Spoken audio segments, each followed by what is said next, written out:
Et rebonjour, il est presque 20 h et c'est le moment d'accueillir le troisième et dernier talk de cette deuxième soirée de la troisième édition de la Paris Test Conf. Et pour nous ce soir, c'est Hamza qui nous présente son talk qui s'intitule Get the Best Out of Your RBT Strategy. Alors malgré le nom en anglais, c'est une conférence en français. Donc Hamza va nous parler de Risk-Based Testing. Bonsoir Hamza. Bonsoir, bonsoir Simon, bonsoir tout le monde. Alors, on est très content de t'avoir parmi nous déjà, c'est Je suis la très première content chose. aussi. Voilà. Pendant cette présentation, n'hésitez surtout pas à poser vos questions dans le chat et on y répondra du coup à la fin du talk, d'ici, je pense, une 45 minutes, c'est ça à peu près. Très bien. Eh bien, écoute, si tu es prêt, je te laisse la main. À toi la scène. C'est parti. Vas-y, go. Alors, rebonsoir tout le monde. Donc, comme l'a introduit Simon, aujourd'hui, je vais essayer de vous partager notre implémentation de la RBT, en tout cas ce qu'on a pu faire avec chez Pumpkin. Avant de commencer, je tiens à m'excuser pour ma voix un petit peu cassée. J'ai réussi à choper le rhume la veille de mon talk, donc pas de bol, mais bon, je vais essayer d'être le plus clair possible. Avant de commencer, je voulais faire une petite slide pour Pumpkin pour vous expliquer un petit peu qu'est-ce que c'est et c'est quoi Pumpkin. Donc, à la base, Pumpkin, c'est une application de paiement entre particuliers, donc du paiement P2P. Depuis 1 an et demi, maintenant, Pumpkin propose une carte bancaire à ses utilisateurs avec plein de features dans le cashback notamment, où on peut aller jusqu'à économiser à nos utilisateurs 200 euros par an de cashback via 150 offres qu'on offre déjà dans l'application, dont Auchan, Canal+, Booking, etc. La carte, elle est totalement gratuite, elle est customisable et elle est décontractée à l'image de nos users. À côté de ça, on offre aussi une plateforme web qui s'appelle Pumpkin Business, qui aide plus que 900 associations aujourd'hui à configurer et à ajouter leur billetterie. Donc, c'est une plateforme web et mobile. Pumpkin, aujourd'hui, compte plus que 100 collaborateurs, dont une quarantaine dans la tech. Et pour l'équipe qualité, on est aujourd'hui 7 personnes. Alors, comment a commencé l'histoire avec la RBT? On avait fait des constats à l'époque, enfin quand je dis à l'époque, l'équipe qualité a été construite il y a 3 ans. Du coup, on a fait des constats sur ce qu'on faisait dans le sprint. Donc notre sprint à nous, il ressemblait à ça, assez classique. Mais on savait pas trop ce qui se passait dans le sprint. Pourquoi? Parce que dû à des imprévus, à des deadlines assez short, à des pressions, à beaucoup de choses qui peuvent arriver dans un sprint, on passait naturellement à ce qu'on faisait le mieux. Et ce qu'on fait le mieux, c'est d'aller sur son coin et commencer à travailler solo. C'est-à-dire qu'on faisait de la conception fonctionnelle côté produit, son avis externe de la tech, par exemple, la conception technique pareil, le développement pareil, et le test, il va arriver naturellement à la fin. Et ça nous rappelle le cycle en V. On s'est dit, finalement, on fait du cycle en V par itération de 2 semaines. Résultat, c'est que le time to market, il est assez rallongé et on trouve les bugs à la fin des sprints, voire en production. Donc, c'est ce qui va arriver naturellement avec ce modèle si on veut livrer tous les sprints, voire tous les 2 sprints. Et du coup, le premier constat, c'était de se dire, ben, tout simplement, ces bugs-là auraient pu être anticipés et du coup, on voulait les avoir bien avant. Donc, soit au début du sprint, soit carrément dans la phase de conception, de planning avant. Donc ça, c'est pas quelque chose de assez nouveau. Vous l'auriez peut-être anticipé, c'est du shift left. Nous, on s'est pas dit du shift left, ça devient un buzzword, mais on s'est dit que tout ce qu'on trouve à la fin, c'est du gâchis, c'est du temps perdu et du coup de l'argent perdu, et c'est des choses qu'on aurait pu anticiper avant. Et par on, pas que l'équipe qualité, mais toute la squad engagée. Il y a un autre paramètre qu'on a déjà anticipé avant de proposer une nouvelle organisation au high management, c'était qu'on va nous dire que, OK, ben, ça va générer des réunions en plus, ça va générer peut-être des ressources en plus, que l'équipe qualité qui est déjà en construction va demander encore plus de postes, et cetera. Et on anticipait cette fameuse réponse que, d'accord, mais ça va être coûteux. Donc il fallait aussi penser à ce que, ça soit moins coûteux. Donc on cherchait à faire, ce qu'on peut avec ce qu'on a. Et au niveau du coût, on avait déterminé 2 composantes assez importantes. La première, c'est le test efficiency. Ce qu'on voulait faire avec ça, c'est que, en gros, on voulait, faire moins du test pour avoir, plus de qualité. Pourquoi? Parce que, on s'est dit qu'on cherchait trop à avoir les bugs. C'est vrai que c'est satisfaisant de trouver un bug, c'est toujours un sentiment assez exceptionnel, mais c'était pas ça l'idée de l'équipe QA et que, rien ne sert à chercher dans tous les recoins de l'application, de la plateforme web, des bugs. L'idée, c'était de faire le juste nécessaire pour couvrir, toute l'application et tous les risques qui peuvent apparaître. Aussi de garder nos tests customer centric, parce que voilà, rien ne sert à courir dans tous les recoins de l'application pour trouver des bugs. L'idée, c'est de trouver ceux qui peuvent arriver en production, que nos utilisateurs peuvent voir. Ça englobe tout ce qui est, par exemple, environnement ISO-prod, la création des personas, le choix des jeux de données.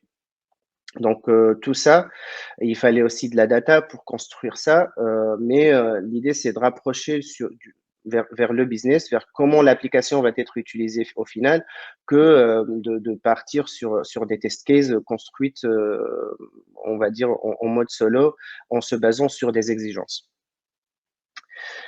Ça nous rappelle aussi, la fameuse loi de Pareto qui dit que 20 des efforts génèrent 80 des résultats. Je trouve ça assez vrai pour les équipes qualité parce que et on l'a vécu à certains moments, à certains niveaux de test, on sent que le test a un ROI de 0 ou même négatif. C'est de la perte d'argent.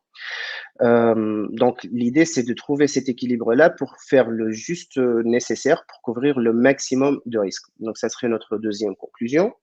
Donc la première, c'était du shift left, la deuxième, c'est du time and cost efficiency. Et voilà, ça nous amène naturellement à envisager le risk-based testing. Pourquoi? Parce que c'est une approche qui va nous aider à mieux prendre nos décisions, à augmenter la qualité et en diminuant les coûts. Donc, c'est ce qu'on cherche. On s'est dit qu'on va pas forcément faire du risk-based testing. On va faire le risk-based testing à notre sauce, selon nos besoins, selon nos ressources. On sait que chez nous, l'équipe QA, elle est entre guillemets assez jeune, qu'il fallait pas partir sur des process compliqués, etc. On voulait juste atteindre une excellence opérationnelle où on atteint une optimisation de l'effort de chacun de nos QA et de la squad en général. Maintenant, parlons de ce que c'est risk-based testing. Ce qu'il faut savoir, c'est que c'est une approche qui vise à réduire le risque d'apparition ou de dégradation de qualité en production en concentrant l'effort, en faisant des tests et en concentrant l'effort sur ce qui peut arriver en production. Avec une telle approche, ce qu'il faut savoir, c'est qu'il est trop compliqué de supprimer tous les bugs. L'idée, l'objectif, c'est d'avoir un équilibre entre qualité, entre budget, entre timing et entre risque.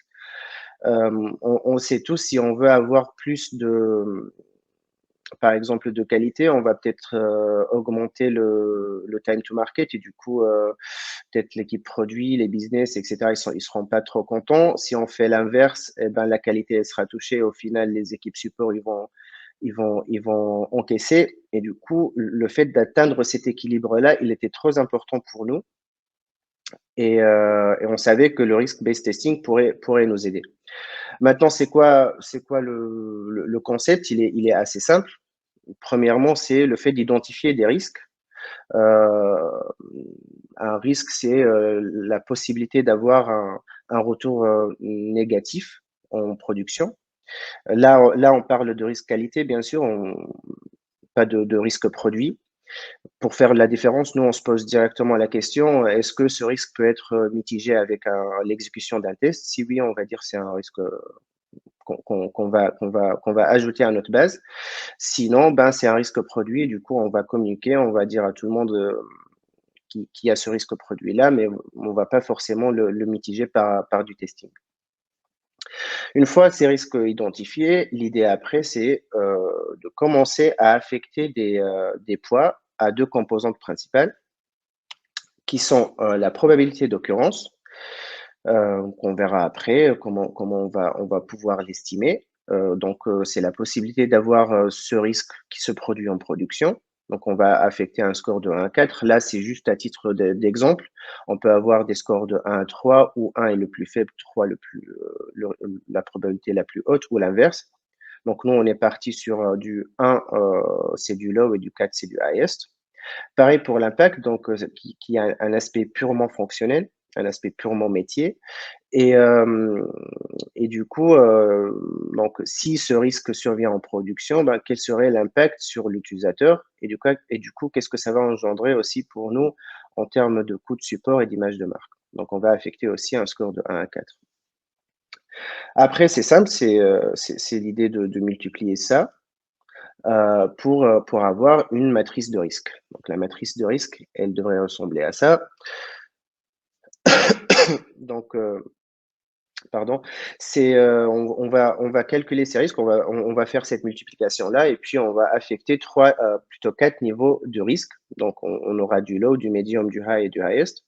On voulait suivre un petit peu ce qu'on avait sur Jira. Et finalement, du coup, nos risques, ils seront priorisés. Donc, en termes de concept, c'est assez simple. Maintenant, faut juste avoir la bonne estimation des poids qu'on va donner aux probabilités d'occurrence et aux impacts. Maintenant, si on devrait vulgariser un petit peu ce qu'on va faire avec cette matrice et cette priorisation des risques, du coup, tout ce qui est highest, bah, c'est ce qu'il faut absolument tester. Donc, on va commencer par ça et on va concentrer l'effort de test sur ces risques-là. Suivi par ce qu'il faut tester. Donc, c'est aussi une composante importante et du coup, on ne va pas donner du go ou du no-go sans avoir fait ça. Ce qu'on pourra tester, c'est-à-dire si on a un deadline qui doit arriver, par exemple, nous, on veut livrer toujours à la fin du sprint.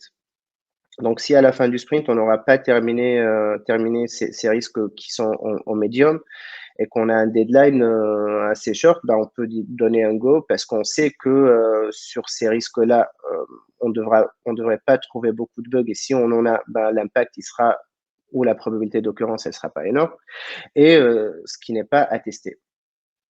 Donc parce que soit techniquement, soit statistiquement, on va dire, il n'y a pas besoin de le faire. Maintenant, l'exercice le plus compliqué dans tout cela, c'est de savoir estimer, de savoir donner le bon score, le bon poids à chacune de ces composantes-là. Pour l'impact, quelques questions qu'on peut se poser, ça c'est à titre d'exemple, mais on a beaucoup et tout dépend du contexte de l'application, de l'historique, beaucoup de paramètres entrent en jeu. Mais ce qu'il faut savoir, c'est que chez nous, l'impact, c'est déjà dû peut-être à un historique, mais est-ce que ça va générer du data loss? Du data loss, et si c'est irrécupérable ou pas.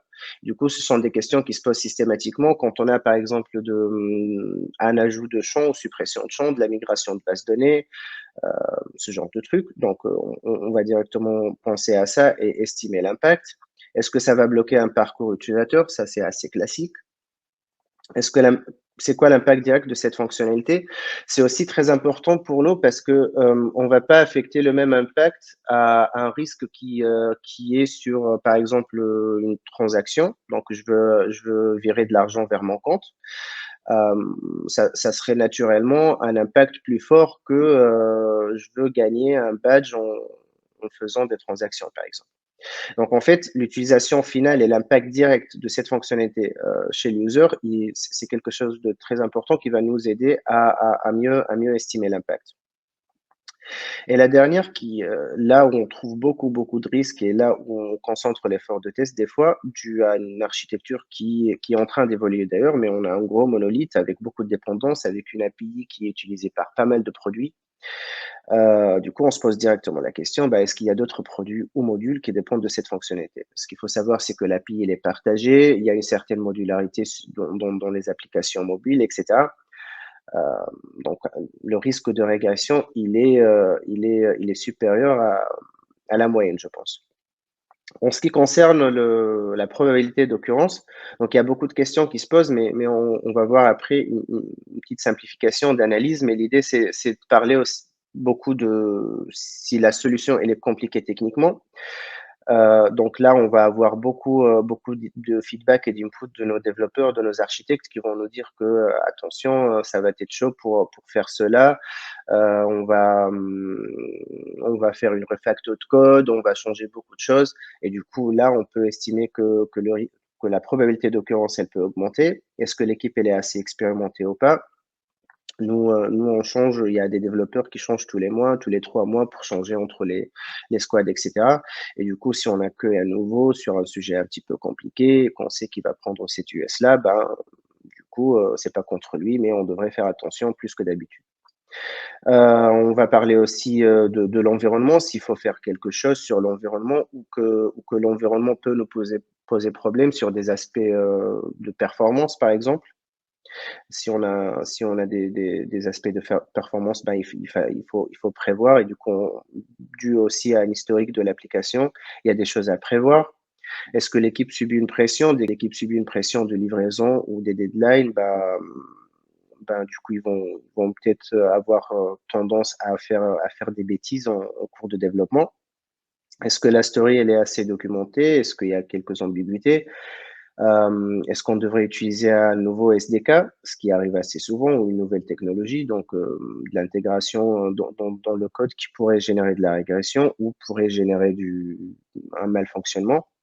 Et est-ce qu'on va dépendre de partenaires externes? Parce qu'aujourd'hui, nous, on dépend de beaucoup de partenaires et tout n'est pas aujourd'hui moqué. Et du coup, ça peut augmenter la chance d'avoir un bug, surtout bah, il y a des partenaires qui n'ont pas, par exemple, un environnement de recette ou ils n'ont qu'un seul ou qu'il n'est pas isoprod, ce genre de truc. Donc, on doit essayer de concentrer notre effort de test sur ce genre de choses. Continuons avec la probabilité d'occurrence. Euh, Nous, comment on l'estime? Il y a deux manières. Il y a l'analyse historique qu'on essaie d'utiliser assez souvent. On a la chance qu'on valorise notre historique de bugs. Donc, on utilise beaucoup d'outils data, notamment EasyBI, que je vous conseille de voir. C'est un outil assez impressionnant pour collecter de la data sur Jira et sortir des insights, des métriques qui sont assez importantes. Dans le score de robustesse, aujourd'hui, dû à cet historique de bugs, on peut savoir là où l'application a tendance de bugger, là où le code, il est pas, enfin, voilà, il a tendance à avoir des régressions. On le sait aujourd'hui, on sait ce qui est stable, ce qui n'est pas stable, et du coup, dès qu'on va toucher à une fonctionnalité et qu'on connaît que déjà historiquement, c'est pas très stable, ben, on va augmenter le niveau de probabilité. Le reste, ça serait des scénarios hypothétiques où on compte franchement à 95% sur les avis des experts qui sont très importants, donc soit les architectes, soit les développeurs qui sont assez expérimentés pour avoir leurs avis sur certaines choses, sur certaines, par exemple, la modularité, les dépendances, euh, les dépendances que ce soit par exemple, l'API et le front, les dépendances du code, les dépendances avec des API externes, ce genre de choses. Donc, c'est hyper important d'avoir leur feedback pour mieux estimer. Alors, tout ça, c'est beau, mais comment on va faire concrètement dans le sprint? Avant de commencer à adopter la RBT, on avait déjà deux cérémonies qui sont déjà présentes. Donc, d'en ajouter une ou deux, c'était déjà mort parce que personne va accepter cela. Du coup, on s'est dit, on va changer un petit peu le contenu des co-conceptions et de Tres Amigos, bien sûr avec l'accord de toute la squad, les squads plutôt. Donc, on va commencer avec la co-conception. Donc, historiquement, c'est quoi la co-conception?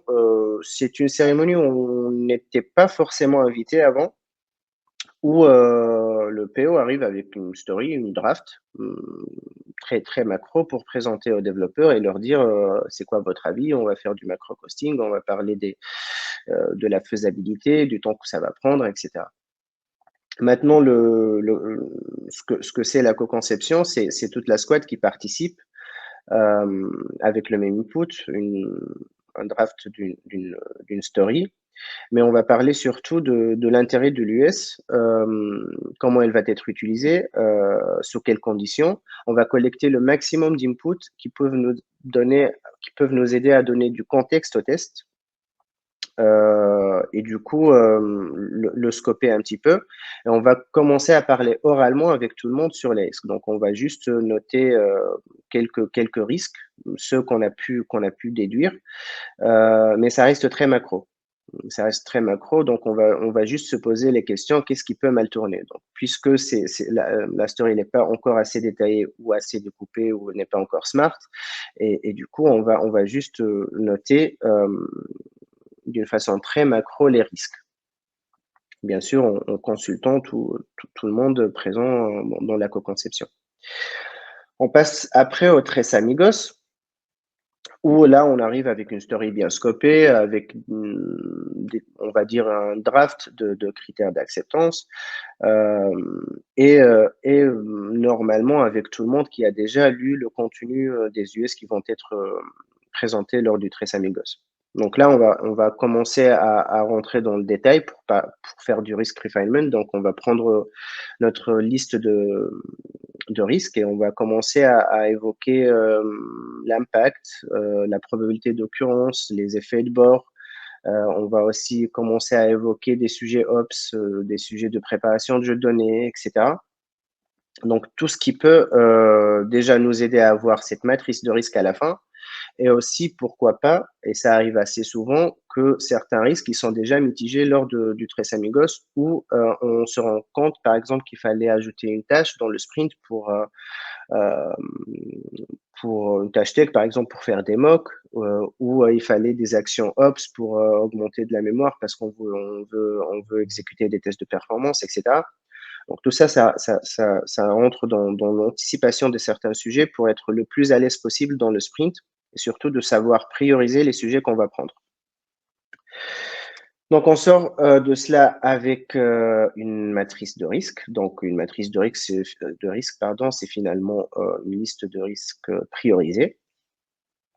On commence notre planning. Donc le planning, il y a tout le monde qui se réunit, mais après on va se diviser par stack et du coup l'équipe QA qui a déjà normalement commencé à rédiger les tests va transformer cette matrice de risque en un plan de test. Donc, comment faire? Déjà, il faut penser à ce qu'on rend les tests le plus efficace possible. Donc, on ne cherche pas à avoir un risque testé par N, un risque mitigé par N tests. On cherche plutôt à ce que le test pourrait mitiger plusieurs risques. Donc, on va essayer d'imaginer les scénarios qui peuvent couvrir le plus de risques possible. Justement pour minimiser les tests et gagner en temps, sans forcément dégrader la qualité. Et aussi, il y a beaucoup de discussions au niveau des jeux de données parce que c'est comme ça c'est comme ça qu'on peut être toujours user-centric et c'est comme ça qu'on va utiliser par exemple nos personas de sprint pour être le plus isoprod. À la fin du sprint planning, on aura notre test set, donc un plan de test qui est déjà prêt. On sait qu'est-ce qu'on va tester. On sait quand est-ce qu'on va tester parce que ce qui est bien, c'est qu'il y a un engagement dans le sprint. Les équipes, ils s'engagent à livrer tels US ou telle tâche tel jour. Donc, on sait quand ça va arriver, bien sûr selon l'impact, selon la probabilité d'occurrence, donc selon les niveaux de risque finalement. Et du coup, on sait quand est-ce qu'on va exécuter les tests et quand est-ce que ça va être livré. On commence notre sprint à la fin, on développe, on teste et à la fin, normalement, tout se passe bien. Je dis normalement, du coup, on est prêt à livrer. Pas vraiment prêt, mais en tout cas, on a un certain level de confiance sur le produit qui pourrait éventuellement partir en production. Parce qu'au final, on va coupler ça avec du test exploratoire à la fin. Maintenant, on reste sur le comment. Comment on intègre tout ça avec nos outils de management projet, pardon. Aujourd'hui, on est sur Jira, donc on ne va pas changer. On a une licence X-Ray, mais finalement X-Ray, TestRay, Zephyr, ben, je pense que tout se ressemble. Et on couple ça avec du EasyBI, justement. EasyBI pour collecter de la data, pour nous sortir des métriques, mais pas que, c'est aussi pour juger l'efficacité de ce qu'on fait. Donc, on traque beaucoup de métriques, dont le score de robustesse dont j'ai évoqué, dont le score de fix on fix qui illustre un nombre moyen calculé sur les allers-retours entre développeurs et QA. Ça peut aussi calculer le temps passé entre ready to dev et checked. Le nombre moyen par sprint. En tout cas, on calcule pas mal de data, pas forcément liée à la QA, hein, mais de la data qui peut nous aider pour savoir si ce qu'on fait nous aide réellement à réduire le time to market. Donc concrètement, comment ça va être? C'est assez simple, hein. On va ajouter des risques. Donc on a ajouté un type risque sur Jira. Donc on va pas écrire des descriptions, etc. On va se limiter sur un titre. C'est assez suffisant. Ce risque, bien sûr, il sera lié à une story. Lié à ces risques, on va ajouter des tests X-ray. Donc, pareil, on va pas rentrer dans les détails, on va pas s'amuser à ajouter des steps by step, etc. Non, on trouve que c'est pas, ben, c'est une perte de temps en quelque sorte, tout en sachant que dans la story, généralement, il y a tout qui est rédigé, il y a Confluence. Pour l'aspect visuel, il y a Figma, donc on a vraiment pas besoin d'aller plus loin. Et au final, on aura cette couverture qui nous permettra de voir si on avance bien dans le sprint, si la stratégie a été bien respectée, si elle nous a permis de trouver les bugs assez tôt. Donc là, il y a notre run. Mais si on trouve un bug, par exemple, highest, quand on va continuer de tester, c'est qu'il y a un problème. S'il y a un bug, bah, fallait le trouver tôt. Pas quand on est avancé à 73% sur du high et 72% sur du highest, par exemple. Donc, ça nous permet de juger aussi notre travail et surtout de se dire que est-ce que le produit peut sortir en production ou pas à la fin, parce qu'on aura les résultats surtout des deux premiers levels. Pour conclure, ce qu'on peut tirer de cette du risk-based testing, en tout cas de notre implémentation, notre imagination du risk-based testing chez Pumpkin, c'est que déjà c'est du test driven et on trouve que ça illustre bien le shift left, ça illustre bien l'impact que peut avoir la QA et je me rappelle de l'excellent talk hier sur la quality assistance. Je me suis trop trouvé dans ce talk hier et la RBT, en tout cas la façon dont on fait la RBT aujourd'hui, elle a plu au squad. Et on a drivé avec nous les développeurs et les PO vers notre vision où on s'est débarrassé un petit peu de cette QA, l'image de QA gatekeeper de la qualité. On a partagé un petit peu ce mindset et cette responsabilité.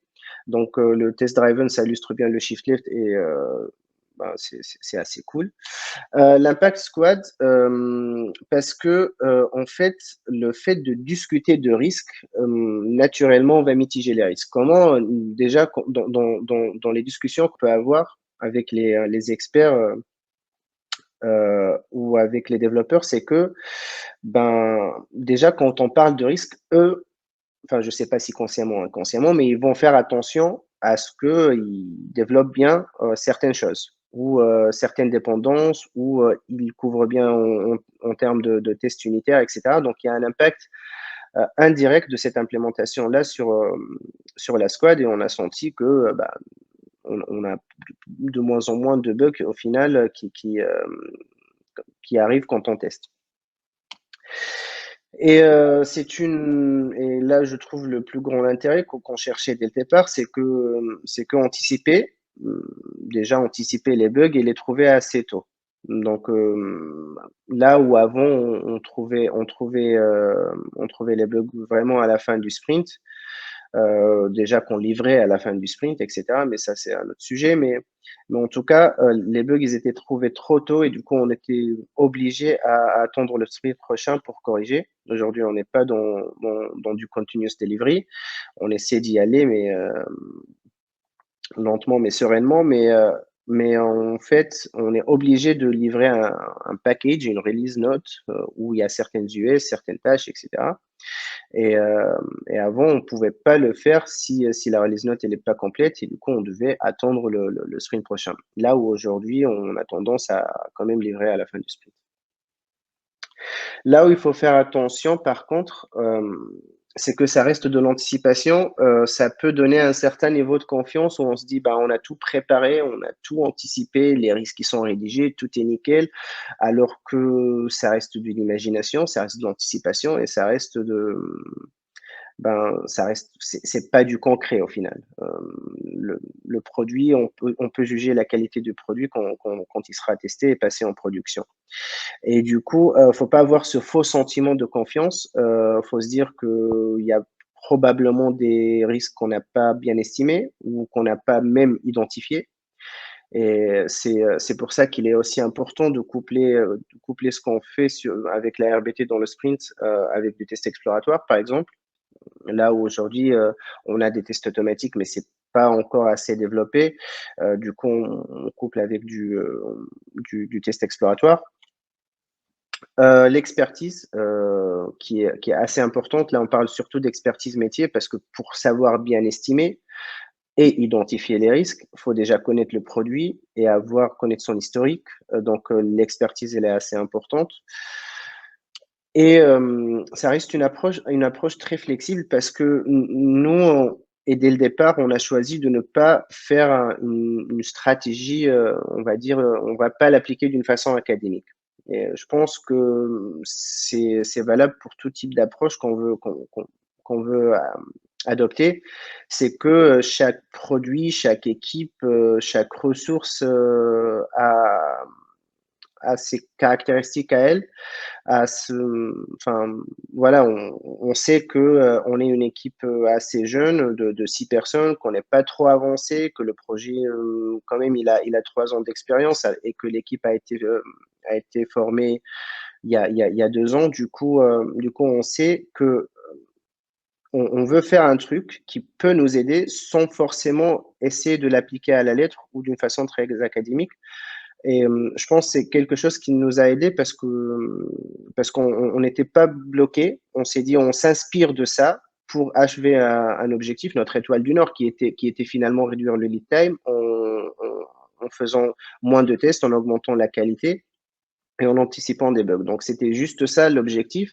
On pourrait appeler ça de la RBT, comme on peut appeler ça ce qu'on veut, mais au final, c'est une approche où on doit s'inspirer, mais à mon sens, il ne faut pas rester très académique avec ce genre de RBT parce que nous, on l'utilise avec une équipe de 6 personnes, mais on peut bien, si on lit les manuels, etc., c'est utilisé aussi pour de l'aviation, pour de l'industrie pharmaceutique, avec un arsenal de testeurs, d'automaticiens, etc. Donc voilà, faut rester finalement réaliste et appliquer ça, de tirer profit de la RBT sans pour autant rester trop académique. Et voilà, merci. Un petit dernier message. Si vous êtes QA Automation Engineer, n'hésite pas à me ping si tu cherches un nouveau challenge. J'ai osé à le mettre quand même parce que on cherche des automaticiens. Ça sera notre next step chez Pumpkin et du coup, on a besoin de gens motivés. Voilà. Très bien, merci beaucoup Hamza. Il y a pas de souci, au contraire. C'est très bien. J'ai Voilà. tenté. Non, mais il n'y a pas de problème.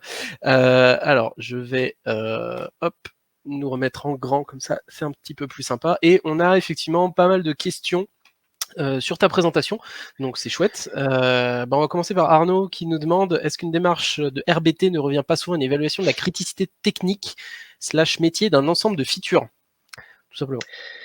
Est-ce que la démarche RGPT ne revient pas souvent à une évaluation de la criticité? Pas que, parce que en fait, c'est inspiré. Au final, si on veut réduire à ça, on peut. Franchement, pour être honnête, on peut la réduire à une criticité technique, mais pas que, en fait, parce que l'utilisation en production, si une fonctionnalité elle est plus challengée qu'une autre, bah, ça peut aussi rentrer dans cette évaluation-là. Mais généralement, pour avoir fait des risk refinement, des risk planning, etc., c'est généralement de la criticité technique, je suis d'accord. D'accord, ok. Très bien. Alors, il y a Thomas qui nous demande quel est le ratio de risque mitigé par des actions pendant la phase de réal, hein, du coup, par ces actions en question. En fait, il y a des, comme je l'ai dit, en fait, il y a des risques mitigés indirectement parce que déjà on en a parlé. Il y a des risques qui sont mitigés par le test parce qu'on a organisé notre façon de livrer et de tester et du coup ça intervient directement au début du sprint ou au début des tests. C'est généralement les premiers quarts d'heure, les premiers demi-heures où on va cibler directement là où ça fait mal. De vous estimer un ratio, franchement, je l'ai pas. Mais ça serait pas, ça donne des idées pour pouvoir le calculer aussi parce que ça serait intéressant de le savoir.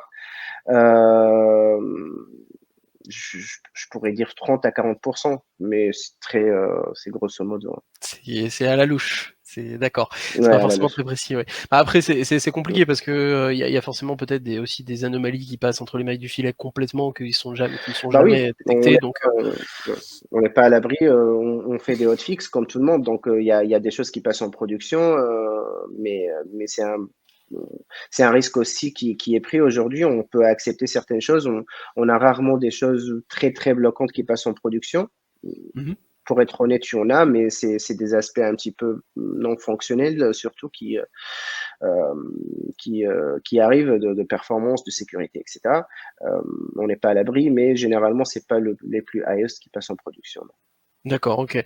Oui, parce que c'est tout l'intérêt de cette méthode-là, de Mm, mettre l'accent sur les highest, bien évidemment. ouais.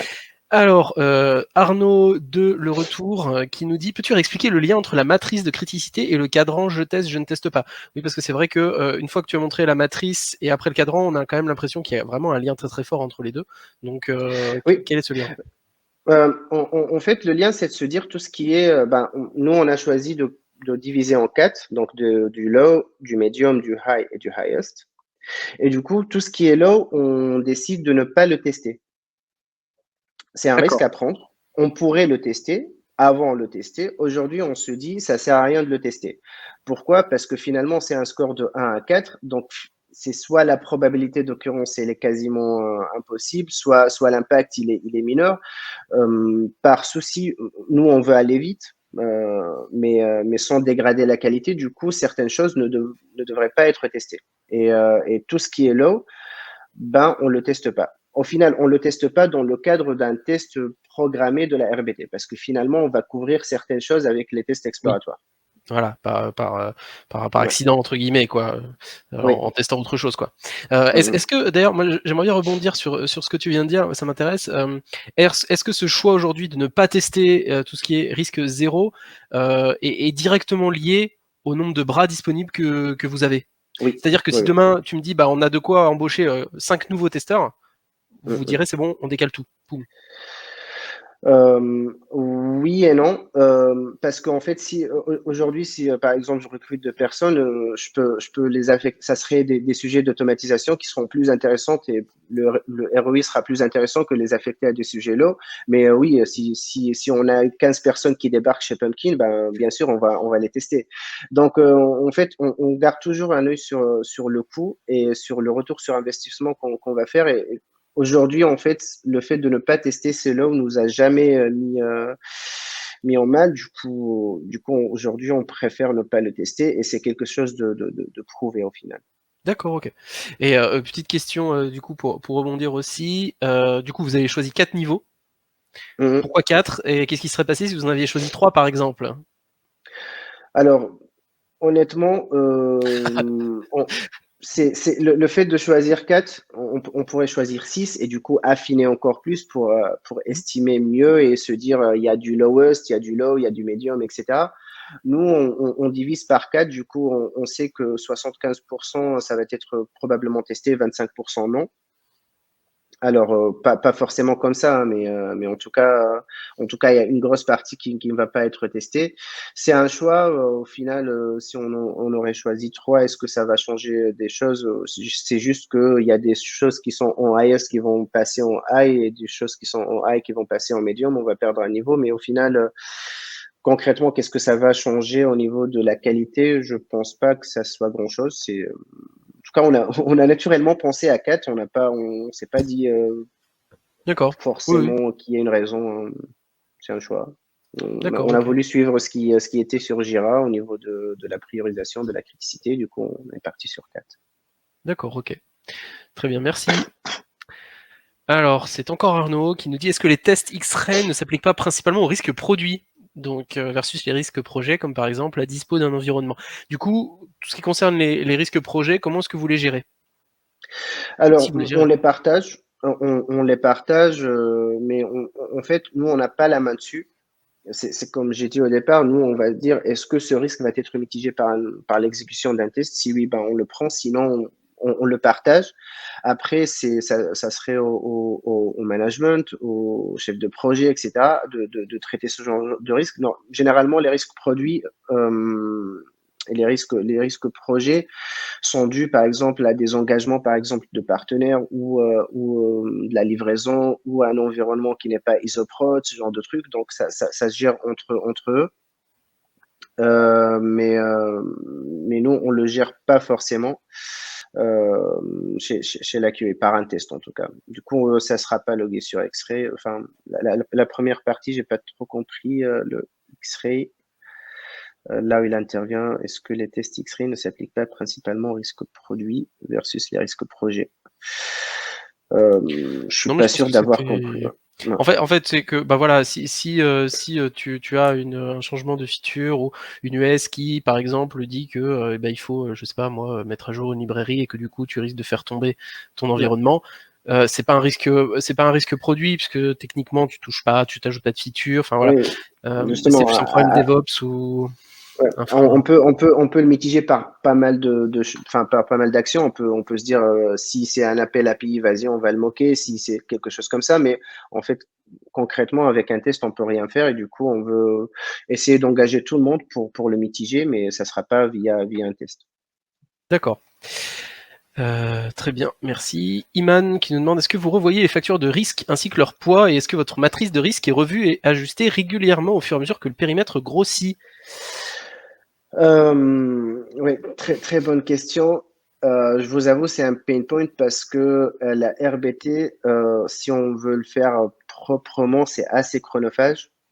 Parce qu'en fait, quand on bosse, en tout cas chez nous, on fait des MVP, puis on essaie de les itérer, de les améliorer, etc. Et du coup, le risque qu'on aurait créé il y a un mois, bah, il aurait peut-être changé euh, ou changé d'impact, etc. Donc, c'est quelque chose qu'on essaie de faire. C'est pas forcément le cas, mais c'est quelque chose qu'on essaie de faire.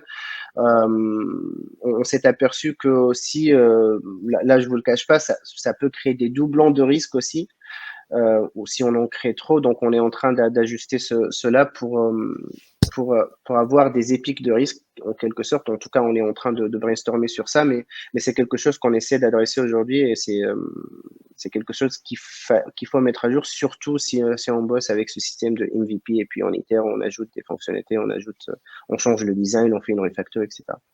D'accord, très bien, merci. Et Thomas qui nous demande est-ce l'objet natif risque de Jira que vous utilisez? Si la réponse est non, pourquoi? Alors, c'est très orienté. Alors, honnêtement, je savais pas il y avait un objet risque. En tout cas, nous, on ne le trouvait pas. On a créé un type qui s'appelle risque, mais,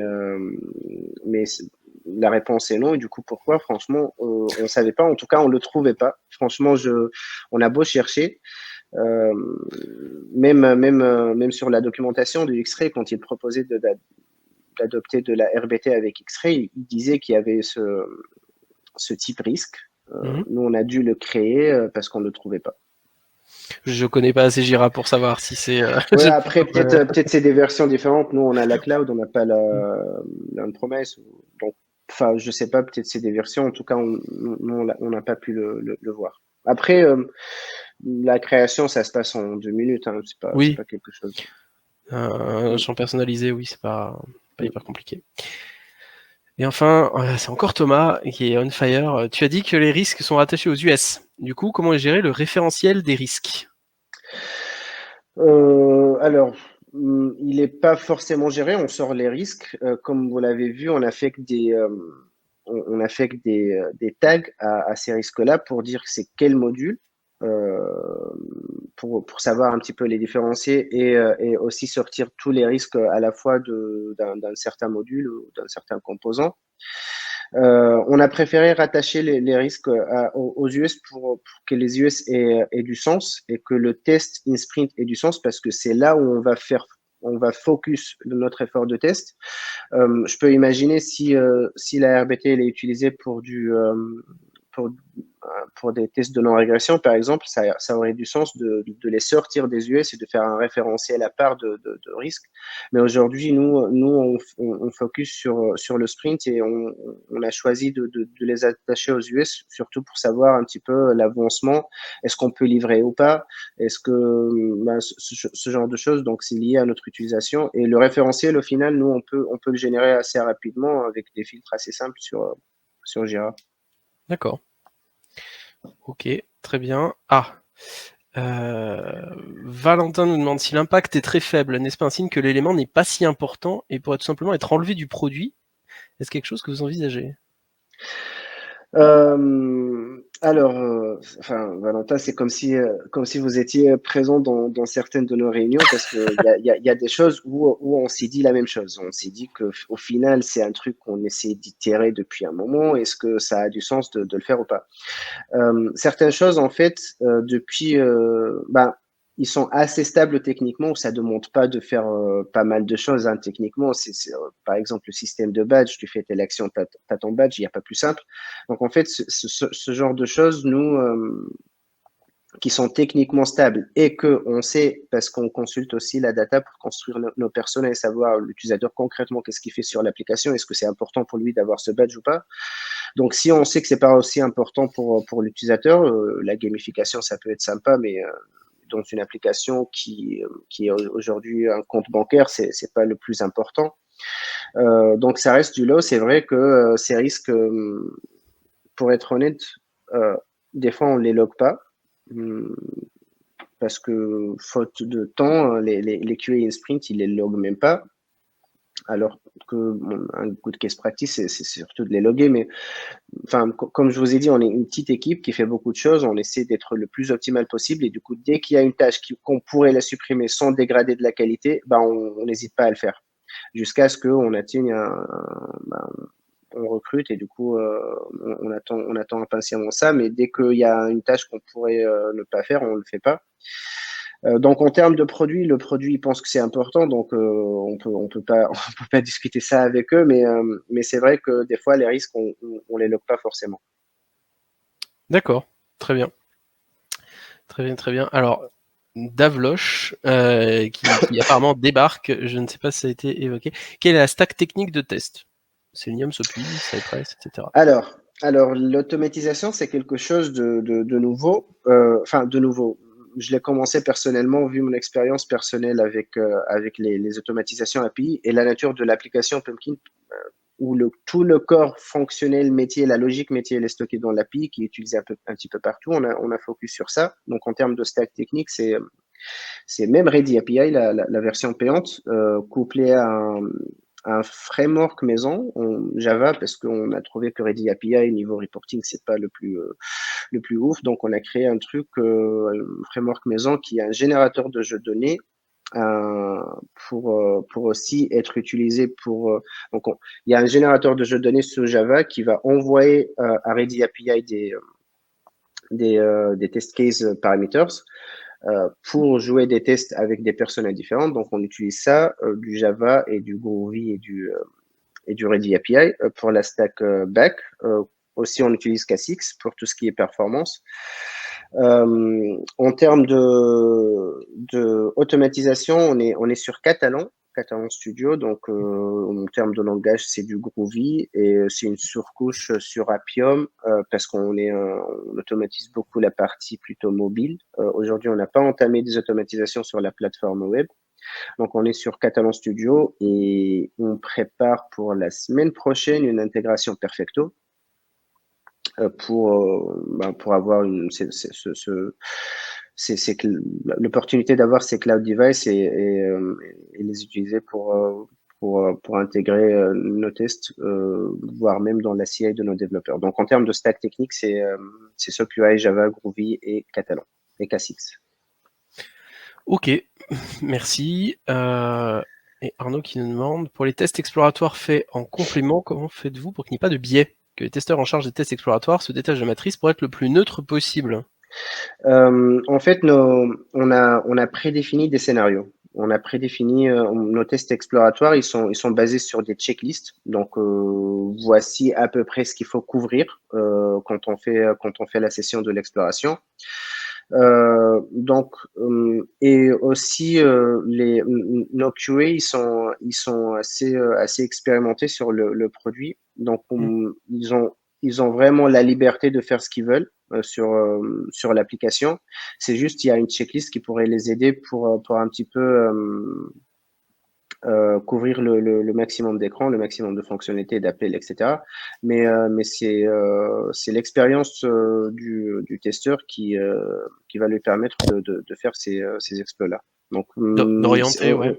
On se détache totalement de cette notion de risk-based testing et on se fait plaisir sur l'application. Parce qu'on la connaît, on connaît un petit peu l'application, qu'est-ce que ça va vraiment être utilisé, sous quelles conditions, quel type d'utilisateur, etc. Donc, on laisse le testeur s'en occuper. D'accord, oui, c'est normal, c'est logique. Ok. Je crois qu'on a fait le tour des questions. Si vous avez encore quelques questions, c'est le moment. C'est maintenant tout de suite. Il vous reste quelques Je vois minutes. que tout le monde veut recruter des automaticiens. Oui, alors ça, je crois que de toute façon, c'est un problème, problème systémique. Être automaticien aujourd'hui, c'est la garantie d'être sacrément dragué. Oui. Et d'ailleurs, je ne sais plus qui disait, oui, Davloche qui nous disait, marrant qu'il n'y ait pas plus de monde qui soit tenté de s'y mettre, ne serait-ce que pour le plaisir de monter en compétence. Oui, en plus c'est vachement fun l'automatisation. Ouais. C'est vachement sympa. C'est super sympa, et puis ça permet de rejoindre le monde de la technique et des devs, et du coup de se rapprocher un peu des devs, parce que quand on est testeur manuel, c'est vrai que des fois on n'est pas forcément au courant de exactement comment ça fonctionne derrière les rideaux. C'est vrai. Je crois qu'on a fait le tour du coup des questions, on n'a pas de nouvelles questions. Merci beaucoup Hamza pour cette présentation. Merci à toi Simon, merci tout le monde, et puis bonne soirée. Bonne soirée Hamza. Ciao. Donc c'est la fin de cette deuxième soirée de la Paris Test Conf. Donc je remercie mes collègues dans les coulisses pour leur aide. Et je vous invite du coup à la fois à rejoindre le serveur Discord si vous voulez échanger avec nous, avec certains speakers qui ont rejoint le serveur. Vous trouverez le lien sur le site web paritestconf.com, il y a toutes les infos. Et pour demain, c'est la même chose pour la troisième session de la Paris Test Conf. Rendez-vous à 18h. Sur le site de la Paris Test Conf, vous avez un onglet en haut conférence, ce qui vous permettra de suivre les talks. Vous retrouverez aussi un gros bandeau sur la page principale. Bref, normalement, c'est plutôt clair pour retrouver comment visualiser la conférence. Voilà, merci beaucoup et bonne fin de soirée à tous. Thank you.